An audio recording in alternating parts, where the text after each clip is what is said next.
Et avant toute chose, évidemment, la météo du jour avec le beau temps qui se maintient ce jeudi, et soleil et chaleur toujours au rendez-vous.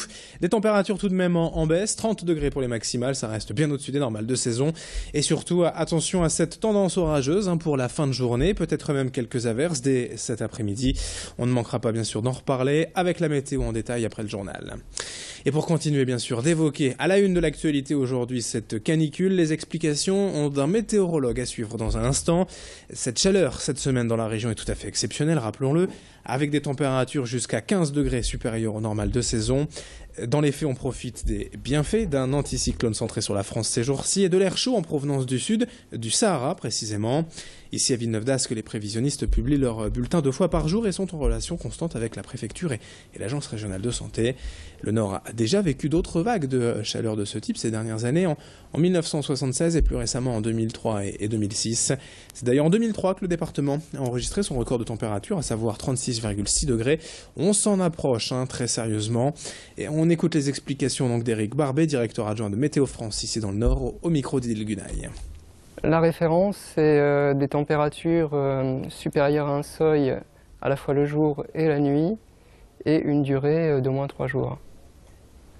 Et les seuils, c'est à peu près autour de 32-33 degrés le jour, et aux alentours de 18 la nuit.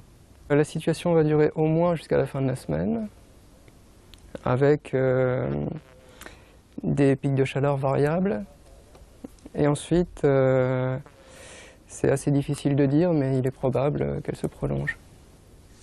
Et sachez que le département du Nord est maintenu en vigilance orange aujourd'hui jusqu'à au moins cet après-midi 16h, en attendant bien évidemment les prochains bulletins Météo France. Autre image à la une de l'actualité régionale cette semaine, à Arras, les préparatifs du Main Square Festival avant les premiers concerts demain vendredi. Au cœur de la citadelle à Trébatte, les travaux d'installation des 2 scènes ont démarré la semaine dernière et sur place, tout est prêt donc pour aujourd'hui. Les 2 scènes, la main stage et la green room, mais aussi les stands de restauration, les postes de secours, les sanitaires. Cette année, plus de 40 000 festivaliers sont attendus chaque jour, dès demain donc, samedi et dimanche. Cette 11e édition apporte aussi son lot de nouveautés, notamment un mur anti-bruit entre les 2 scènes. Notez enfin que certaines dispositions vont être prises pour lutter contre la chaleur annoncée ce week-end. Explication à ce propos avec le directeur de production délégué, Paul Angalanc, au micro de Sophie Laden et Didil Gunaï. On change de crème solaire. Non, ça ne change pas grand-chose. Les ferrailles que nous manipulons sont un peu plus chaudes, mais sinon, à part ça, non, on arrose le sol pour éviter d'être inondé de sable plus que de pluie. Et donc voilà, pour éviter de respirer du sable du matin au soir, régulièrement il y a un camion qui vient arroser les sols poussiéreux, puisqu'on a quand même des graviers, dans les graviers il y a des poussières, donc on arrose. Mais sinon après, non, ça ne change pas grand-chose.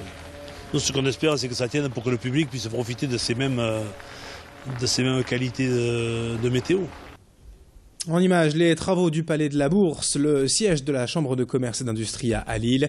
Depuis quelques semaines déjà, un important chantier s'est installé ici, dans ce bâtiment emblématique de la capitale des Flandres. Un projet à plus de 10 millions d'euros pour réaménager totalement l'espace et les fonctionnalités de ce bâtiment. À l'arrivée, on prévoit la création de 1200 mètres carrés de boutiques de luxe, un restaurant haut de gamme et le grand hall transformé en place couverte. Bref, un nouvel élan pour continuer de dynamiser le centre de Lille. La fin du chantier est annoncée pour le début d'année 2016. La CCI à Lille, on y reste, avec la présentation hier des travaux du club Impression 3D. Créé il y a tout juste un an, l'objectif c'est de faire du Nord-Pas-de-Calais le leader national en la matière. Plus de 330 personnes sont aujourd'hui inscrites au club, des présidents de grandes entreprises comme de jeunes start-up.